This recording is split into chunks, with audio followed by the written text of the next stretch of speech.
ay rated SPG. Striktong patnubay at gabay ng magulang ang kailangan. Maaaring may masiselang tema, lengguwahe, karahasan, sexual, horror o droga na hindi angkop sa mga... May lakas na ng loob pa rin nga itong si Betsy na bumalik nga sa mansyon nila Robert. Subalit hinarang na siya nito ni Gina at pinalayas.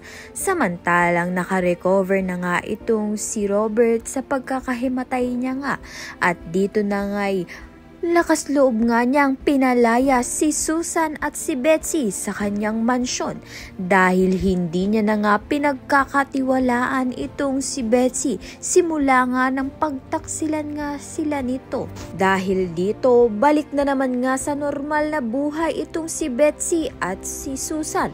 Wala na nga silang kayamanan dahil bago pa man nga maikasal itong si Betsy dito nga kay Robert ay may pinirmahan nga siyang prenuptial agreement kung saan kapag nga naghiwalay nga sila nito ni Robert ay wala nga siyang yamang makukuha. Sa kabilang banda naman nga sira na nga din ang pamilya nito ni Gerald at ni Gina.